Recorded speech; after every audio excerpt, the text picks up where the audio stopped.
Hey, hello students, welcome once again to Dr. Saraswat's classes. We are back again with the group theory videos. Okay, I was continuing with some mathematical notes or some mathematical examples for the center of group. That's why the first page you can see it's written as mathematical notes. And in the previous video we had done uh, many of those center of groups, right? We had done many of the center of groups, like the first one group that we spoke about was what was it? If I remember it. It was of G equal to G of general linear group. Yes, general linear group of, first we started with real numbers. Yes, general linear group of real numbers. This was the first one, how it was in matrix format and how we found the order of ZG. So the order of here ZG. So we got ZG over here. We found ZG in matrix format, matrix n cross n matrix, right? Then we found the order of ZG, right? So order of Z of the general linear group of order n of real numbers was what was it? It was if I remember, it was infinite. Yes, it will be infinite. Yes, this was the first one. Now the second one that we did was of over a field, right? Yes, G is equal to the general linear group of order n over a field of Q. Okay, and then we found ZG, okay, in the matrix format again, the n cross n matrix, we found it. And then we wrote that the order of Z of G of L n of f of Q will be equal to, not implies, sorry, will be equal to Q minus 1, of course, where the FQ was 0, 1, 2, right until Q minus 1, right? So this one was the B. Then C, what we had done, in C we had done now we went on to the special linear group. Okay, G of S special linear group, S of Ln of R. Okay, special linear group. Now in this what we found that the ZG is again in the matrix format. It was, yes, it was in matrix of n cross n matrix. Okay, and the order of ZG, order of ZG of S of Ln of R, okay, was equal to 1 when odd and 2 when even. Okay, so A, B, C, and then we had done more on this. Okay, we had done more groups. Then C, D, Dth one was also there, Eth one was also there. Okay, so we had done till the dihedral group, right? We had done till the dihedral group.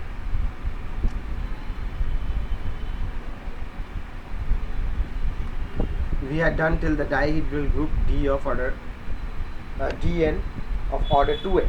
Okay, now moving on to our next one. Excuse me.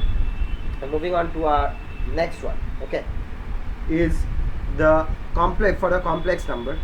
So we had done how many? We had done A, B, C, then D and E. Till E we had done. So this is most probably going to be F. Okay, and if it's some other number, please you write that, don't worry. It's going to be F. So in F we are going to take with complex numbers.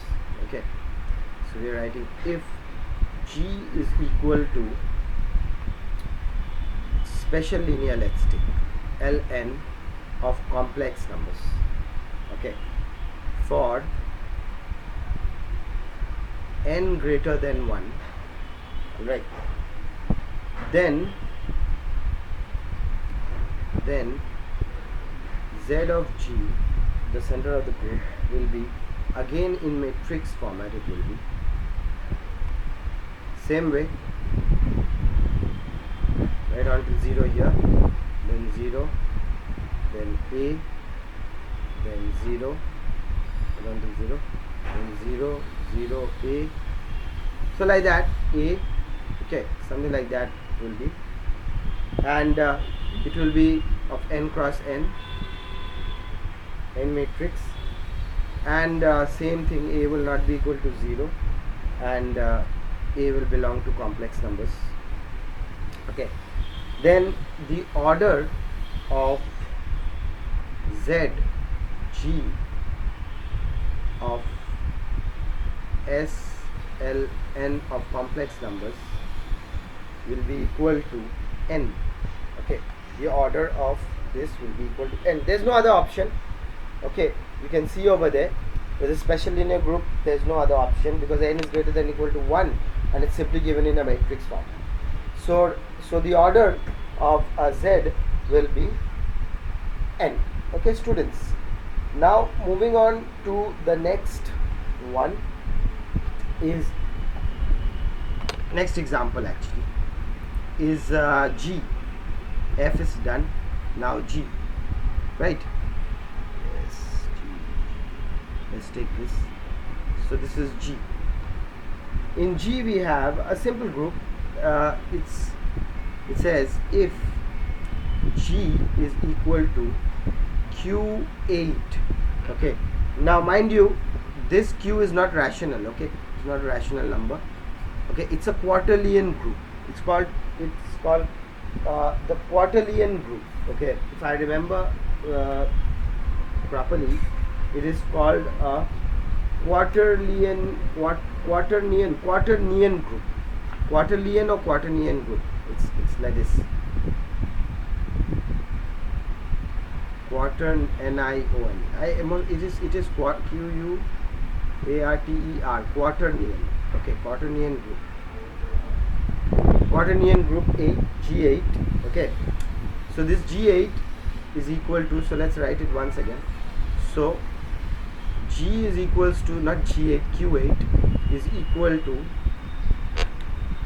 plus minus 1 comma plus minus I comma plus minus J comma plus minus K. You can understand this is a vector format, plus minus K, okay. Yes, it is a quaternion group. It is a quaternion. The quaternion, QUARTERANIAN, quaternion group of order 8 is not, sorry, it is not a vector, okay. It's not a vector form. The vector will have like this and like this, but that's not possible, okay. I'm not going to talk about vectors in the group theory, okay. So that's how it is. It's a quaternion group Q8, okay. Then Z, then order of the ZG over here, Z of Q8, not ZG, it's order of Q8. Z of Q8 is equal to 2, okay. Z of Q8 is equal to 2. Alright, students. So this was another example, okay, on your quaternion group, okay, Q8, and you will have to mark this as an important point. The G1 is an important point because this quaternion group will appear many times. We will be talking about more quaternion groups, okay. So it will appear many times, so I would expect you to go through this quaternion group. Study it properly, okay, and be ready. All right, now moving on to our next topic, our next part of the group theory. Now moving on to our next topic, you can see on your screen, that's called centralizers of an element. Okay, that means centralizer, an element which will be the central or the center, okay, which will commute. All right, so what does it say in the definition? The definition says that centralizer of an element A belonging to G, so one element will belong to G group, is the set of all elements in G that commutes with A. It is denoted by CA. So the centralizer of an element or the normalizer of an element is given as C of A, and C of A is all the elements A that belongs to G, okay, and an element G that belong to G, such that there will be a commutative property that will be satisfied, such that every element of G commutes with A. Understood? So the set over here is clearly telling you that C of A will be equal to G belonging to G, okay, such that GA is equal to AG. If I give you a quick mathematical example on this, let's say if I write this, let's say X belongs to G and B inverse belongs to G. Alright, so if I write X B inverse, something like that, okay, just a vague. So I'm supposed to get B inverse X, so let's say I can write this as B inverse X, and I can write B inverse B, right? B inverse X. See, actually what have I written? I have written X B inverse. Now this B and this B inverse will cancel out and make 1, right? But actually I want this front part, so let's write it in a different way so that you understand better. The writing also sometimes has to, let's write in a different color also. This different color, that's different color, okay. So I'm supposed to write X B inverse. Now I have a 1, right? So I have a 1 into X B inverse, right? So I can write B inverse B. Now what happens from here is X B inverse becomes B inverse X, okay, and over here B inverse B is actually 1. So now you see there is a commutative property that is satisfied here. So commutative property is satisfied. So how is the commutative property satisfied? It's simple, X into Y is equals to Y into X, right? So that is the commutative property that is satisfied. This is the centralizer of an element or the normalizer of an element. Okay, very, very important part, students. You might want to go ahead and mark this as important. All right, absolutely important topic. Centralizer of an element or normalizer of an element is a very, very important. So what have we done in today's video? We spoke about the quaternion group Q8, very, very important group, something very, very important, having plus minus 1 comma plus minus I comma plus minus j and plus minus k. Okay, so that was the quaternion group. Okay, we also understood about the center of group of complex, a special linear group of order n of complex numbers, how that will also be in a matrix format. Over here we learned about centralizer of an element or normalizer of an element.